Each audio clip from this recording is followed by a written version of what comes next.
Lo que quiere decir Pablo por gracia es porque la gracia es un amor no merecido.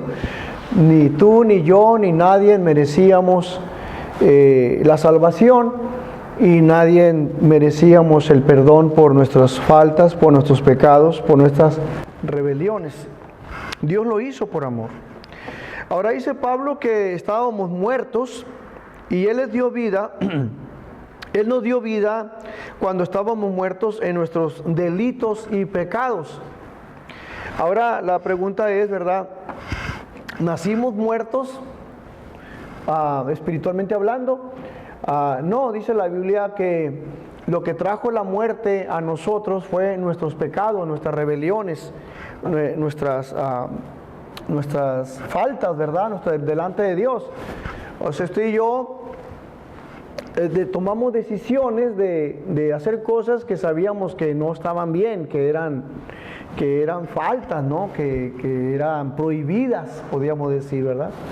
Y aún así nosotros hicimos cosas que sabíamos que no debíamos de hacer, y si lo hacíamos tendríamos ciertas consecuencias. Entonces, ¿cuántos de nosotros hicimos cosas escondiéndonos quizás de nuestros padres, de las personas, de las autoridades, y pensábamos que así no había problema, ¿no? Que mientras no nos cachaban, mientras no nos atrapaban, ¿verdad? Como dicen, ¿verdad? Con las manos en la masa, pues pensábamos que estábamos libres de toda culpa. Pero, voy a tomar aquí una. Pero el asunto fue que delante de Dios, hermano, no estábamos quedando libres, ¿verdad? Disculpen. Como alguien dice por ahí, ¿no? Que Dios nos fue juntando, ¿cómo dice? Fuimos acumulando, ¿verdad? Nuestras faltas delante de Dios, porque se fueron acumulando. ¿Por qué? Porque aunque decíamos, ya no lo vuelvo a hacer, o según nosotros nos arrepentíamos y pensábamos que eso era suficiente, no, pues ya quedó atrás y ya pasó el tiempo y ya no lo volví a hacer. Pero delante de Dios ahí quedó la falta. Son acumulables, no se borran solas con el sistema, ¿no? Con el tiempo. A veces personas que dicen que, o yo no sé si será cierto, que después de cierto tiempo, ¿verdad? En las autoridades se te borran las faltas que cometiste, que te quedaron registradas ahí. Yo no sé si sea cierto, pero delante de Dios, hermano, no se borra. Decía David en el Salmo 55, decía David que aquí dice: en maldad he sido formado y en pecado me concibió mi madre. Ese es el pecado con el cual nacimos, que es la desobediencia de Adán y Eva. Cuando Adán y Eva decidieron, ¿verdad?, pecar contra Dios, nos dejaron de herencia ese pecado. Y acuérdense que Dios le dijo a Adán y a Eva: el día que ustedes coman de ese fruto, entonces dice, van a morir espiritualmente. Entonces por eso nos convertimos en seres mortales. Entramos a este mundo con la condición de salir, ¿verdad? Y esa es la herencia que recibimos, la muerte. Pero hay una etapa en que nosotros hemos entendido, ahora yo lo puedo comprender a través de las Escrituras, que hay una etapa en la que somos inocentes. Jesús lo dijo de esta manera al Mateo, dijo: dejen los niños venir a mí, porque los tales es el reino de los cielos. En la inocencia. Entonces a veces hay personas que preguntan, bueno, cuando un bebé muere, cuando un niño muere, ¿qué pasa? ¿Se va al cielo?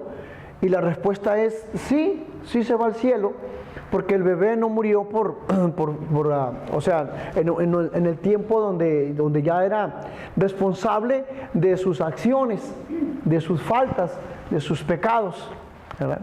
Entonces por eso siempre hemos aprendido a través de las Escrituras que que un bebé que muere, un niño que muere, se va al cielo porque todavía no tiene conciencia de pecado, con lo que llamamos nosotros el remordimiento de conciencia. Incluso a un bebé que eso por alguna manera no pudo lograrse nacer, aún así se va al cielo. Fíjese qué interesante es eso, ¿verdad? Que en aquel día vamos a ver mucha gente, muchos familiares van a conocer a gente que no tocó tierra, que no pasó por la vida terrenal, ¿verdad? Pero eso es verdad, hermano. Eso es verdad. Y tener ese conocimiento de la palabra de Dios, la verdad, hermano, es muy hermoso. Amén. Pero dice Pablo que nosotros estábamos muertos por nuestros delitos y pecados. En Romanos 6:23 dice Pablo, porque la paga del pecado es la muerte. ¿Estamos? Amén. Quiere decir que cuando tú y yo hacemos cosas que, como decía hace un momento, que sabemos que no eran correctas y aún así las hicimos, nuestra conciencia nos empieza a redarguir. Fíjate cómo dice Pablo, versículo 2. Bueno, estábamos muertos en nuestros delitos y pecados. El versículo dice, en los cuales anduviste en otro tiempo, y luego primero pone, siguiendo la corriente del mundo. ¿A cuántos de nosotros empezamos a cometer faltas, transgresiones, desobediencias, pecados, porque lo hicimos por seguir la corriente a los demás? Dice Pablo en 1 Corintios 15:33 que las malas compañías corrompen las buenas costumbres, ¿verdad? Porque a muchos de nosotros no nos enseñaron cosas malas en la casa, a menos a mí no me enseñaron. A mí mi mamá y mi papá nunca me enseñaron a robar, nunca me dijeron, oye, mire, cuando usted vaya a robar algo, póngase listo, nomás que no lo atrapen, ¿verdad? Dicen, hay gente que dice en el mundo, ¿verdad?, que robar no es malo, dice, lo malo es que te atrapen, dice. Pues no, si robar sí es malo, hermano. Fíjese, una ocasión le voy a platicar un pequeño anécdota de tantas que yo le podría platicar de mi vida, que cuando era adolescente, no sé si tenía unos 12 o 13 años. Le quiero decir esto, salimos una ocasión de la primaria y yo iba platicando con el coyote y ahí vamos, plática y plática yo, y el coyote de repente me dice, Tito, me dice, vamos a robarnos unos conejos. No, estás loco tú, coyote, ¿qué te pasa? Bueno, se llamaba Joel Andrade, ya murió hace unos años atrás. Pero fíjese, y luego él me empieza a insistir, hermano. Ah, que mira, nos robamos unos conejos. ¿Y dónde vas a robar conejos, coyote? ¿Estás loco? No, mira, vamos allá con don Panchito, decía. Vamos a robarle unos conejos a don Panchito. Y le decía, no, yo no quiero robar conejos, estás loco. Ándale, vamos en paro, me dice. Y le digo, hermano, siguiendo la corriente del mundo, hace unas cosas que no debe hacer porque le seguiste la corriente a los demás. Bueno, en eso, ahí estamos, ¿no? Siguiendo la corriente del mundo. Y mire que me convenció. Y dice, hermano, me convenció a hacer algo malo porque no tenía necesidad, hermano. Yo era un chamaco de 12, 13 años. Mire, no tenía hambre para comenzar, no tenía que robarme un conejo para comer, no tenía hambre. Gracias a Dios, en mi casa siempre que llegaba, mi mamá ya tenía la comida hecha, lista, ¿verdad? Tampoco tenía necesidad de dinero porque mis padres me mantenían. No podía justificarme. Es más, hermano, ni siquiera tenía necesidad de conejos en el rancho. Mi papá tenía conejos.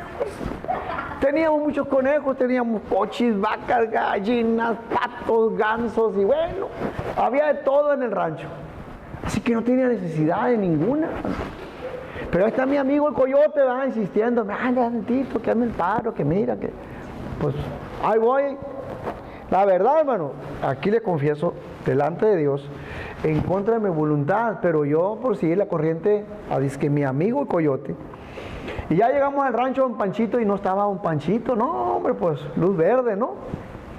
Y ahí llegamos al corral de los conejos y ya me dice el coyote, métete tú, dice, porque mira, está bien chiquito el hueco ahí, y tú sí cabes, y él era más alto que yo.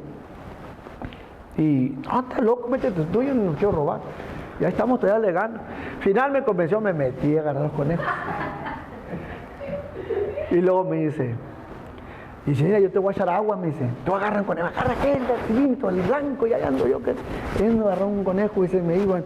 Y de repente que agarro un conejote blanco con negro bonito, así un animalón. Y volteo, hermano, y no estaba el coyote. Y fíjate, ¿por dónde se fue? No, hombre, hermano, pues que de repente me para enfrente a un Panchito. Muchacho, ahorita vas a ver, hijo, y andaba buscando un garrote para darme. Y a lo que no hallaba qué hacer, me puse tan nervioso y lo que hice, le aventé el conejo a don Panchito. Y en lo que él quería atrapar su conejo, pues yo salí, me peleé. Ya te conozco, me gritaba, ya te conozco, chamaco bribón.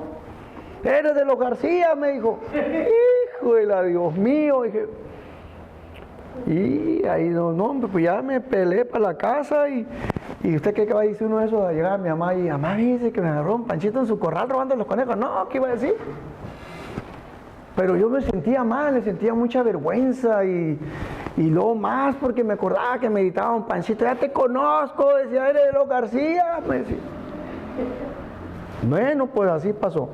Pues ya pasaron los días, se me olvidó. Y un día que iba saliendo otra vez de la primaria, que pasa mi papá en su carro nuevo, un pica nuevo ahí con su amigo del trabajo. Y mijo, súbase. Ay, ya me subí al pica y voy atrás sentado bien a gusto para el rancho. Ay, para que yo una vez vaya a cuidar las vacas, me dice. Y cuando íbamos para el rancho, que da vuelta para el rancho don Panchito. Y llega hasta el rancho don Panchito, mi papá. Y ya sale don Panchito, ¿qué pasó, Loretito? ¿Cómo estás? Y yo atrás ahí, que no me recuerde, dice yo. Y dice mi papá, mire don Panchito, pues vengo a pedirle permiso, ahora que ya levantó su cosecha, para que mi hijo venga, dice, a cuidarme las vacas aquí, dice, yo le voy a dar un dinero. Dijo, no, Loretito, le dijo. No tienes que pagarme ni un dinero, dijo, tú puedes venir a cuidar tu vaca cuando tú quieras. Pero mandes a dijo, porque me andaba robando los conejos. Ay, Dios mío, imagínense cómo me sentí yo. Y cómo se sintió mi papá con su amigo que venía platicando. Hijo de la... no, Pechito, no se preocupe, yo arreglo eso. No, hombre, Dios mío. Empezaba a temblar las corvas. Y ay, yo no quería que llegara al rancho. No se preocupe, a la vuelta, y ahí va mi papá. Y yo empecé a sudar, y ay, Dios mío. Y llegó bien rápido, hermano, al rancho. Yo quería que durara el camino, que tardara. No, hombre, diré, como rayo llegó al rancho. Traía camioneta nueva, hermano. Y ya dije, no, hombre. Y dijo mi papá, bájese, mi hijo. Voy a ir a dejar a mi amigo, ahorita vengo, me dice. Y váyase cambiando. No, me estoy poniéndome pantalón tras pantalón. Y ay, Dios mío, llega, me puso una. Pero es que decir algo, hermano. Me dolió más cuando volteó el viejito y me dijo, no mandes a dijo, porque me andaba robando los conejos. Tú me robaste los conejos. Cuando dijo así, hermano, y le sentí una vergüenza, una descarga en mi vida. Sentía tan mal. Y sí, me dio unas buenas intereses a mi papá. Pero me dolía más la vergüenza. Y luego más que decía yo, ¿por qué le hice caso al coyote? Pues tiene necesidad. Pero hermano, ¿cuántas cosas hicimos? Y yo no sé de ustedes, pero estoy seguro que sí. Hizo cosas por seguir la corriente a los demás. Pero ni los cintarazos de mi papá, ni la vergüenza que me causó, me quitó eso que sentía yo. Esa así desesperación, algo raro que sentía yo, me sentía mal con eso, ¿verdad? Y así fui sorprendido, una ocasión fui sorprendido, yo no sé por qué vino mi mamá ahora, pero ya tenía pensado así, lo tenía que decir. A mí no me gustaba el olor del cigarro, mano, de veras, no me gustaba, me repugnaba el olor del cigarro, pero eran los amigos, compré unos faritos, decían. que ahí está, ¿dónde? No, una tosedera con el cochinero y huele re feo. Ahí está. Y un día estaba con una amiga mía, en una fiesta familiar. Y entonces, pues ya llegó un amigo, mi mamá se acuerda de él, el Pali, ya se murió. Ya le compramos unos Raleigh, me dijo, lo bueno. No, pues yo para presumir con la novia, ¿no? Y con la amiga. Era amiga.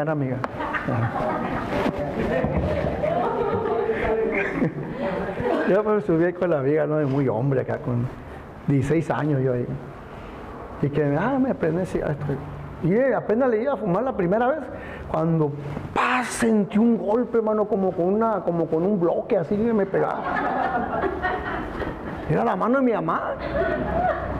A mí me remangó todo el... Yo quiero que mi mamá te da pena que yo estoy diciendo eso, porque pues pobrecita la estoy exhibiendo.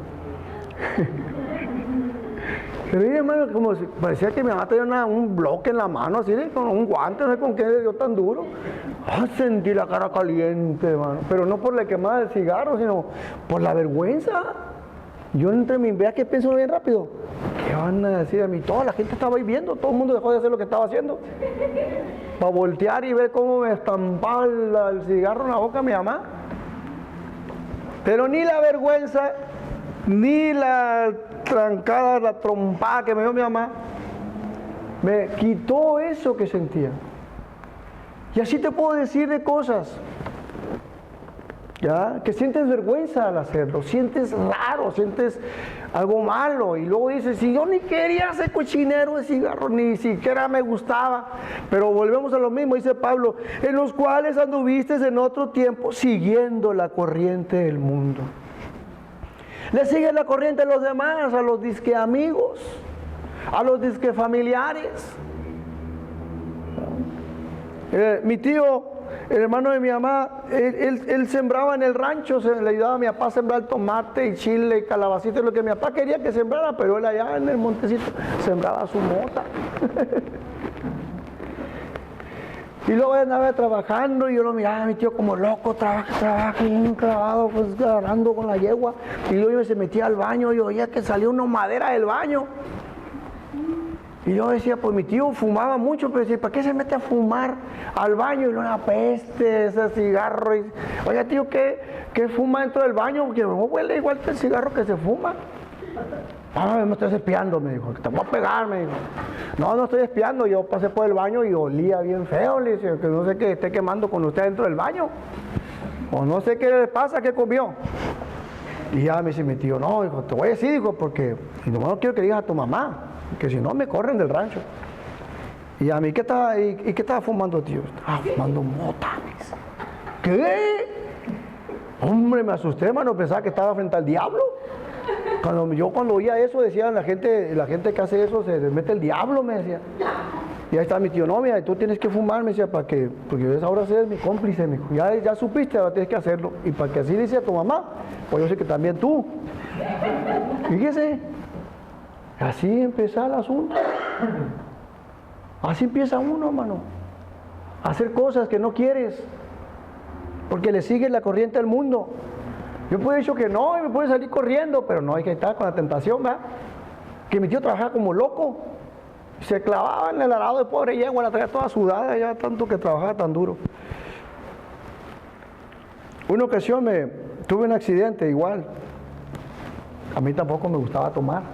Se me hacía tan mala la cerveza, amarga, fea, no, hombre, no sé por qué esta gente toma eso. Pues ahí, los amigos, siguiendo la corriente, tomando con los amigos. Una de esas que me atropella mi propio hermano en el accidente, y al siguiente día abro los ojos en el hospital y está mi mamá con los ojitos hinchaditos, que los tiene como hinchaditos, como chinita, hinchaditos los ojos ahí viéndome, que ya no la libraba, man. Ni el accidente, que casi me mata, que es miré la muerte con ese cerquita, que la llanta del carro de mi hermano Jesús estaba tanto así para pasarme la llanta de atrás por la cabeza, la llanta de enfrente me pasó por un pie y por eso camino así, y me quebró un tobillo con la llanta de enfrente. Pues ni el accidente, ni que casi me andaban muriendo, me andaban matando. Ni nada, hermano, ni el ver a mi mamá llorar o sufrir, nada de eso me quitó de dejar de hacerlo. Sigues haciéndolo, lo vuelves a hacer. Versículo 3 de Pablo, en los cuales también todos nosotros vivimos en otro tiempo en los deseos, pero ni la vergüenza, ni que nos arrepentimos y pedimos perdón nos quita eso, ni el dolor que causamos a los demás. Nada te quita eso, hermano. No hay nada que te quite el pecado que ya cometiste, aunque dejes de hacerlo. Uno puede dejar de hacer las cosas que ya hiciste, malas, pero tu pecado permanece, dice el Señor en Jeremías 2, que aunque te bañes con jabón y aunque hagas esto y el otro, tu pecado permanece. No te puedes quitar el pecado, no te puedes quitar la culpa. Y tu conciencia te va afectando. Luego se convierte uno, hermano, como en un prófugo. Uno en su mente siempre está huyendo. Siempre te estás escondiendo de alguien, de algo. Mire, en mi casa no nos enseñaron del Evangelio porque no conocían el Evangelio ni mi mamá ni mi papá. Y yo no sabía mire, sinceramente yo no sabía que existía una Biblia de mis primeros años de juventud. No sabía que existía una Biblia. Tampoco sabía que existía Dios. Yo no sabía que había un Dios en el cielo. No tenía ni idea de Dios. Posiblemente creíamos en Dios, pero a ninguno de nosotros se nos ocurría preguntar cómo era Dios o que realmente si había un Dios. Porque la gente cree que hay un Dios, pero no le interesa ni saber nada de ese Dios. Es como algo en la mente, algo creado en la mente, en la imaginación. Y una ocasión estuve en la cárcel también. Lo mismo por rebeliones, por pleitos. Y allí en la cárcel, cuando ya va y me mira el abogado, me dice, oye, no hombre, García, ya reaccionó la persona que golpeaste. Y la verdad que yo estaba asustado porque no reaccionaba. Yo dije, lo mató este amigo. Andaba buscándote un amparo para sacarte y que te pelaras. Dijo, pero ya reaccionó el muchacho que golpeaste. Y me asusté mucho. De verdad me asusté mucho. Y ya cuando me dice eso, allí en la cárcel, esos días, mi hermana Celina me llevó unos burritos y me lleva ahí un Nuevo Testamento. Y ahí empiezo yo a leerlo. Y mi hermana me dice, mira, lee la Biblia, es la palabra de Dios, y así, mira, para que te apartes ya, que ya te calmes, me decía mi hermana. Ya nos tienes ya todos asustados, como andas, no te calmas. Pero de ahí una persona me empieza a decir que si tenía alguna duda le preguntara acerca de lo que yo estaba leyendo en la Biblia. Y entonces, de hecho recuerdo que estaba leyendo algo de Lucas, donde Jesús le dice a José y a María, cuando se les pierde, recuerdan cuando tenía 12 años Jesús, y se les pierde, según se perdió Jesús, pero no, Jesús estaba en el templo. Y entonces yo le pregunto, ¿cómo dijo Jesús? En las cosas de mi Padre me es necesario que estar, y estaba en el templo. Y ella me dice, no, porque Él es Dios, Él es el Hijo de Dios. Y eso me sorprendió. Y fue la primera vez que yo leí la Biblia, que leí algo de la Biblia. Y empecé yo a tratar de entender un poco y a conocer y a aceptar. Pero quiero decirle, hermano, que ni el hospital o estar cerca de la muerte, ni la cárcel, ni los amigos. Nadie me podía librar de lo que ahora yo estaba sintiendo. Me sentía mal, me sentía sucio, me sentía vil y necesitaba una ayuda, necesitaba un salvador, necesitaba un cambio y no sabía cómo hacerlo. Y por eso fue que empecé a buscar de Dios. Por eso fue que un tío mío, hermano de mi papá, mi tío Bertoldo, lo busqué para que él me hablara. Él era cristiano y él me empezó a hablar y me empezó a guiar a Cristo. Y yo pensaba que yo tenía que hacer cosas. Yo pensaba que yo tenía que hacer cosas para ganarme el perdón de Dios, para ganarme algo de Dios, algo el favor de Dios, o que Dios no me castigara. Y cuando yo empiezo a leer la Biblia, lo que dice Pablo, porque por gracia somos salvos, dice ahí en Efesios 2, ¿verdad? El versículo 5 dice, aún estando nosotros muertos en pecados, nos dio vida juntamente con Cristo. Y luego añade Pablo, porque por gracia somos salvos. Porque mire, en esos tiempos el judaísmo quería que la gente hiciera cosas para ganarse la salvación. Y hasta el día de hoy hay religiones donde te indican o te dicen que tienes que hacer ciertas cosas para ganarte la salvación. Y para la salvación no hay nada que tú hagas para que te la merezcas. Nadie merecemos la salvación. Nadie. Y dice Pablo, porque por gracia son salvos. O sea, Dios nos amó, nos aceptó, nos recibió y nos perdonó y nos dio una vida nueva en Cristo gratis. Gratis. No tuve que yo irme de rodillas por tantos kilómetros o sufrir tanto dolor para merecer la salvación. No tenía que hacer nada y no tuve que hacer nada. Solo fue creer en Jesucristo y Él me dio la salvación. Y toda aquella carga que yo sentía, toda aquella vida que yo sentía, yo mire hermano, a veces que hasta soñaba que yo moría y iba cayendo como en un abismo sin tocar fondo. Y caía y caía y caía en mi sueño en ese abismo y no dejaba de caer en un abismo oscuro, completamente oscuro. Y yo iba cayendo en ese abismo y yo me desesperaba y yo quería reaccionar y yo creo que en mi sueño me pataleaba, ¿no? Desesperado, porque me despertaba, porque nunca dejaba de caer en ese abismo oscuro.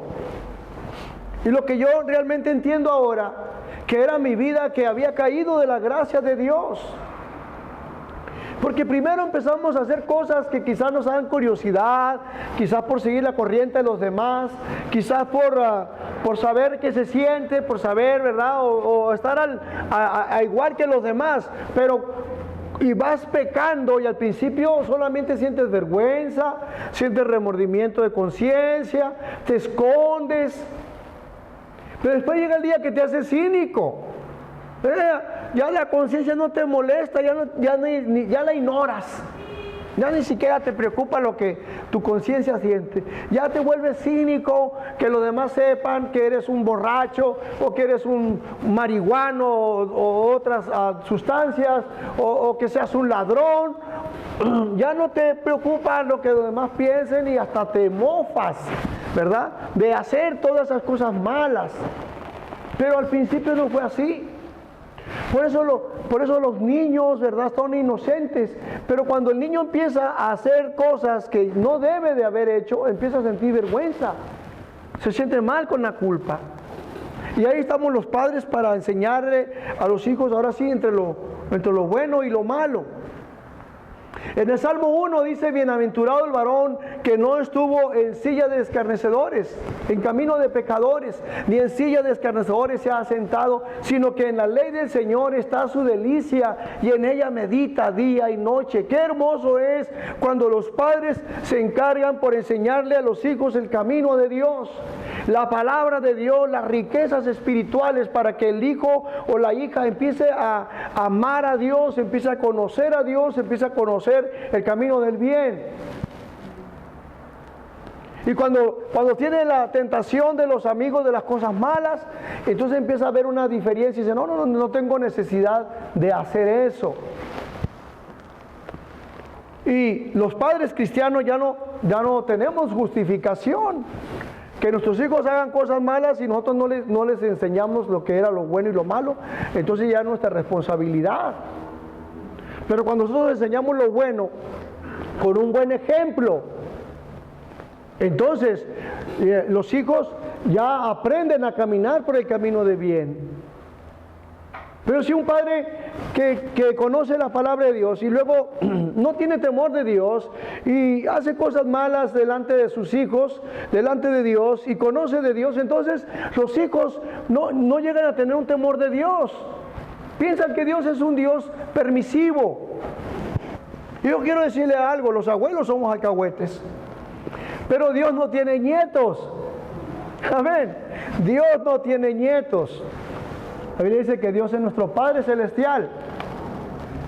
Así que no podemos pensar que porque el abuelo es alcahuete, también Dios va a ser alcahuete. No, Dios no.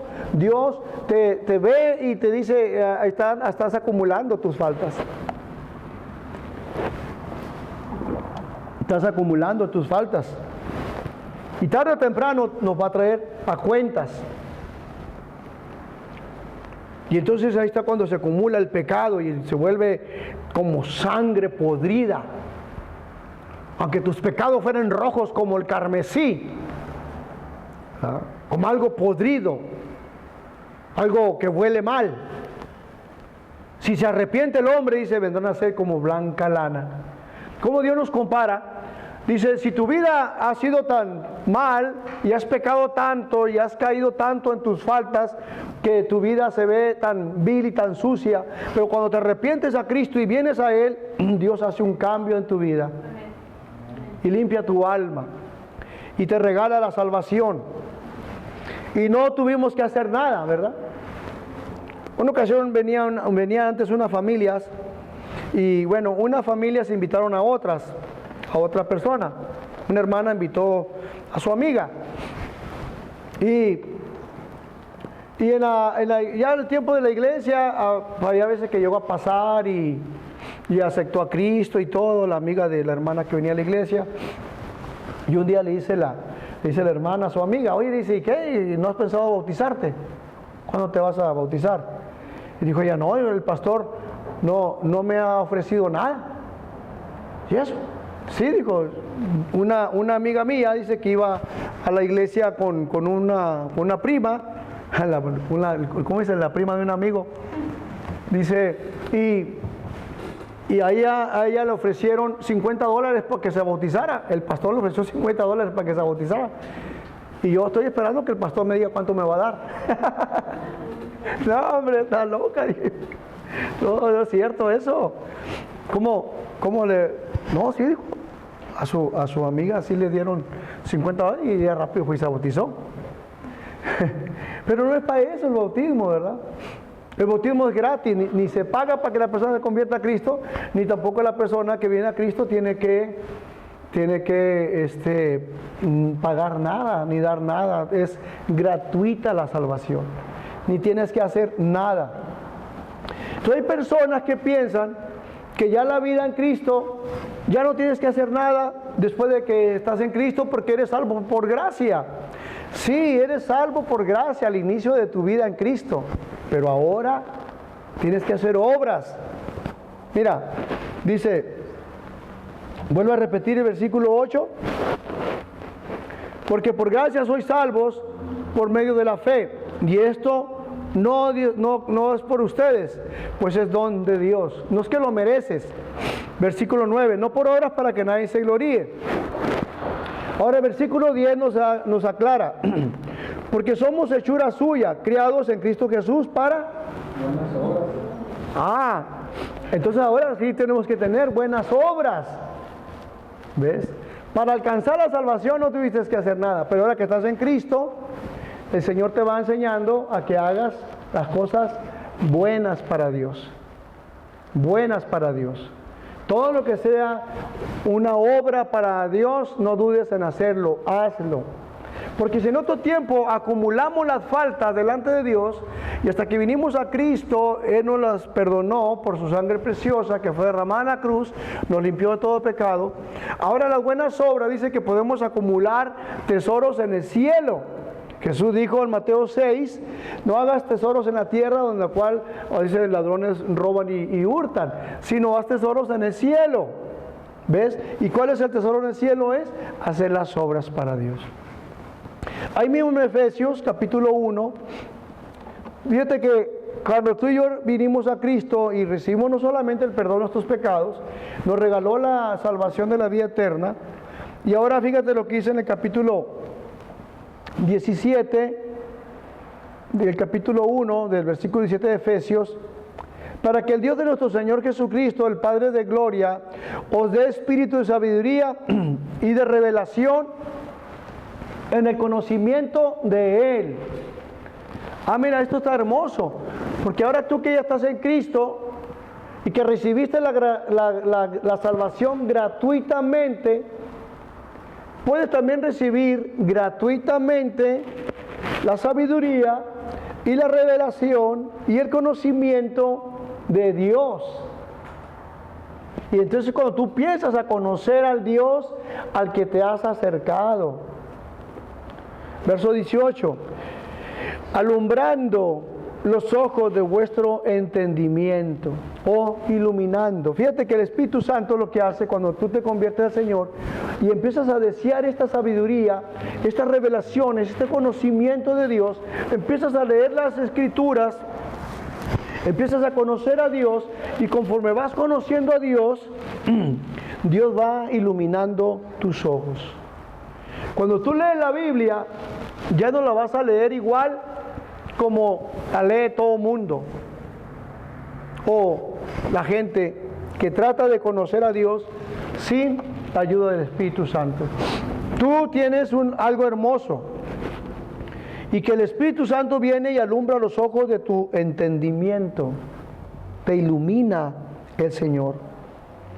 Porque sabes que la palabra de Dios la has de conocer solamente a través del Espíritu de Dios.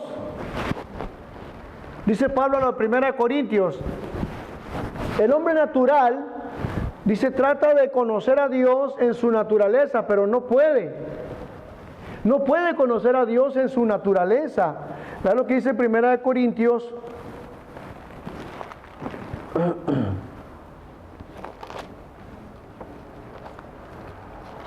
Por favor. En 1 Corintios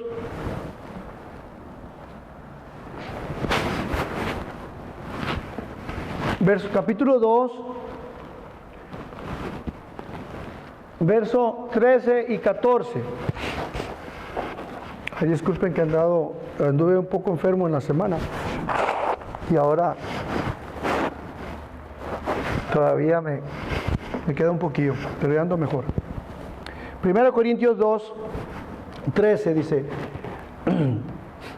lo cual dice también hablamos no con palabras enseñadas por sabiduría humana, sino con las que enseña el Espíritu, acomodando lo espiritual a lo espiritual.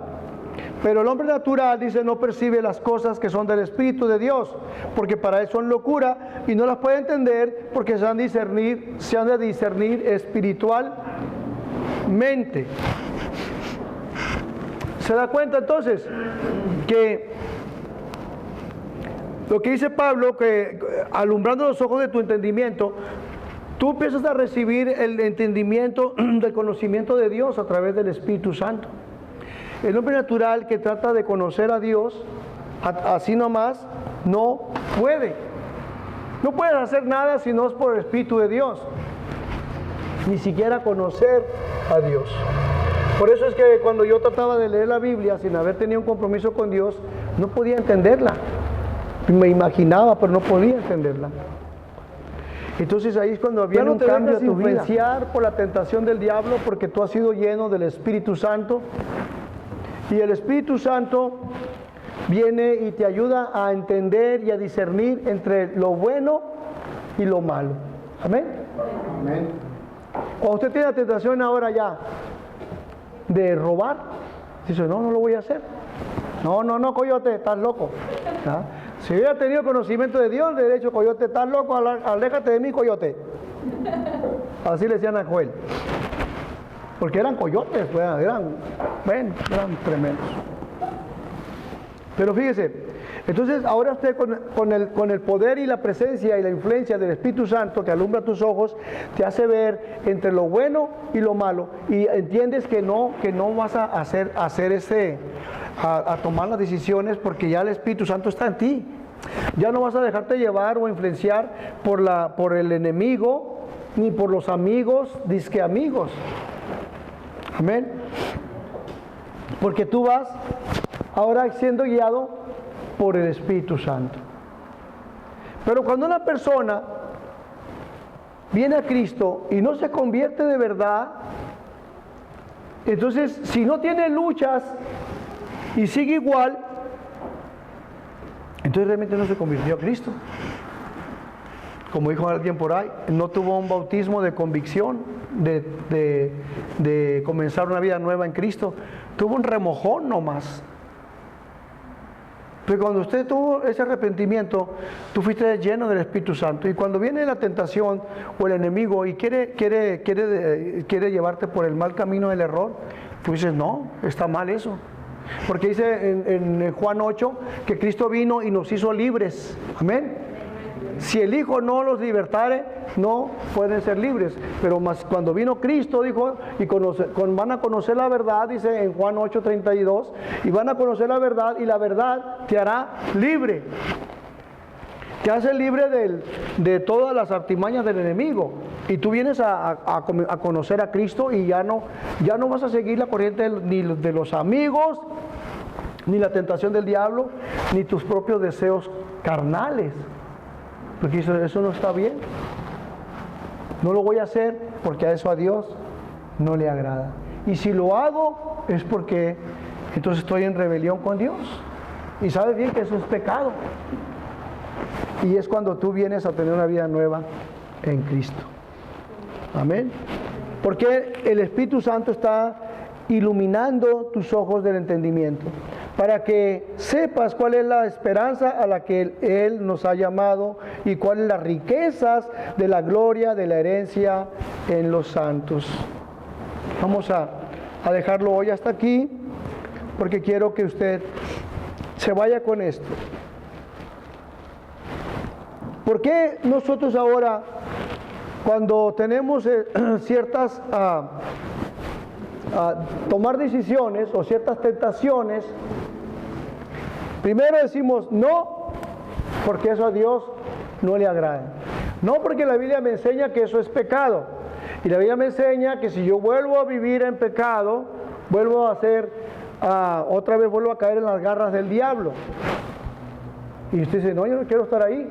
Ya Cristo me hizo libre, yo no quiero volver a estar en esclavitud de malas pasiones, de deseos pecaminosos. No le voy a estar dando gusto a mi carne, ni al diablo, ni al mundo. No le voy a seguir la corriente a nadie. Y digo, no, me mantengo firme en Cristo. Porque Dios me ha estado iluminando a través de su palabra y me está enseñando entre lo bueno y lo malo. Y dice Santiago, y el que sabe hacer lo bueno y no lo hace, y es pecado. Dice, yo no voy a estar jugando con Dios. En otro tiempo sí, dice la Escritura. En otro tiempo sí hicimos cosas por ignorancia o por lo que sea, pero en otro tiempo, ahora que tengo mi vida nueva en Cristo, ahora yo voy a buscar hacer lo correcto delante de Dios. Y aparte de que quiero vivir una vida en comunión con Dios, como ya está dando el conocimiento, dice, para que sepas cuál es la esperanza a la que Él te ha llamado y cuáles las riquezas de la gloria de su herencia en los santos. Hermano, antes de conocer a Cristo, no tenía nada que perder, hermano, no sabía nada de esto. No conocía a Dios, no sabía que existía Dios, no conocía la palabra, no conocía nada. Y yo pensaba que podía vivir mi vida a mi modo. Me escondía de mis padres para hacer cosas malas, de la gente, y yo vivía así sin Dios. Pero ahora que he conocido a Cristo y el Señor me ha salvado y me ha regalado esta salvación tan grande, hermano, haberme rescatado de lo peor de la vida, porque yo puedo decir, como dijo Pablo en 1 Corintios 1:15, que Cristo Jesús vino a este mundo para salvar a los pecadores, dice Pablo. Y luego Pablo se pone el primero en la fila, de los cuales dice Pablo, yo soy el primero. Cristo vino a salvar a todos los pecadores. Yo soy el primero en la fila en decir, Señor, a mí me rescataste de lo más vil del pecado. Toqué fondo, de lo más sucio. Hay un canto, no sé si usted lo ha oído, que se llama, la gente dice que se llama la llaga podrida. No se llama así el canto, la llaga podrida, aunque habla de la llaga podrida. Se llama el canto, así era mi vida. Y habla de eso. Una llaga podrida, dice el que compuso el canto, era mi vida, dice. Y tirado ya entre la basura, dice, ahí me encontraste. Y sí es cierto, hermano. Así era mi vida, como yo me puedo imaginar, como una llaga podrida, como un animal podrido, apestoso, vil, que si, cuando usted va por un lugar y hay un terreno baldío y por ahí está un animal muerto, usted lo detecta desde lejos, ¿no? Empieza su nariz a percibir y dice, por ahí hay un animal muerto, y hasta trata de retirarse y hasta aguantar la respiración.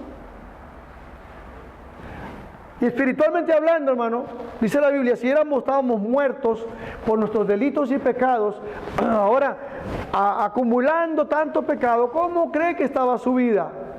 ¿Cómo cree que estaban nuestras vidas cuando acumulamos tanta maldad, tanta iniquidad, tanta miseria en lo espiritual? Lo peor, pues de ahí vino Cristo a salvarnos. Yo creo que Dios me miraba y hasta decía, ay, qué feo huele, ¿verdad? A pecado. Por eso es que el cristiano dice, ya no le sigue la corriente al mundo, ya no hace las cosas que hacía. Ya no hace las cosas que en otro tiempo practicaste. Porque ahora dice Pablo que cuando Cristo vino y nos lavó y nos salvó y nos transformó y nos purificó y nos santificó, y su sangre preciosa nos limpió de todo pecado. Y dice 2 Corintios, dice Pablo, ahora nosotros, usted y yo, somos un grato olor a Cristo para Dios. Amén. Y cuando Cristo te ve ahora, dice, está mi hijo, está mi hija, ¿verdad? Su alma huele a Cristo, huele a santificación, purificación. Ha sido purificado y santificado tu vida de toda maldad y de todo pecado. Y ahora tú dices, es mucho lo que yo he recibido de Dios, es mucho, es todo, como para tenerlo tan en poco la salvación en Cristo Jesús.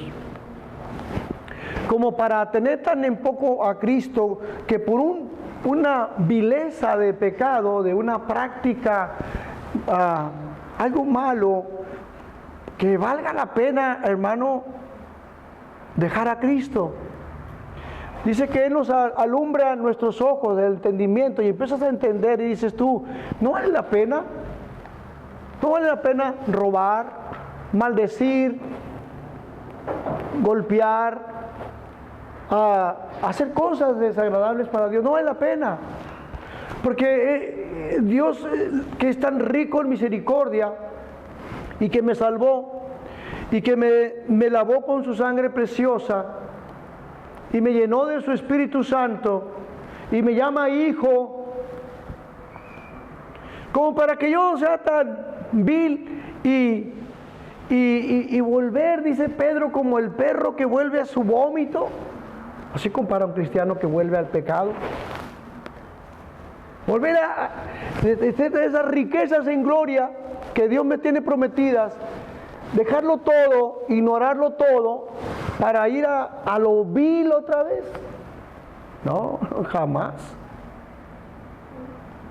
¿Ya?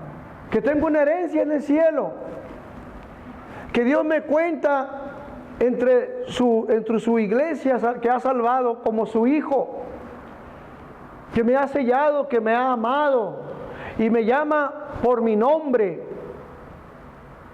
y me ha dado tanta herencia en el cielo como para que yo ahora torpemente, por una tontera, una pasión en mi carne pecaminosa, venga a dejarlo todo. No sería correcto. Necesitaría no estar en mí. Decía Pablo, prefiero mejor estar muerto. Prefiero mejor decirle, Señor, mejor llévame contigo que yo descuidar esta salvación tan grande, dice el libro de Hebreos capítulo 2, ¿verdad? ¿Cómo voy a descuidar esta salvación tan grande? Porque está mirándolo ya con los ojos iluminados, con el entendimiento, ¿verdad? Es como cuando a usted ya le falla la vista, se pone lentes para leer claramente lo que está escrito. Así es el Espíritu Santo que ilumina tu mente, ¿verdad? Ilumina a los ojos de tu entendimiento, dándote en la gracia de Dios, dándote el conocimiento correcto y diciéndonos, vale la pena despreciar tanta riqueza de Dios por algo tan vil y pasajero. No vale la pena, porque ahora hemos conocido a Dios y ese es un grande privilegio. Señor les bendiga, hermanos.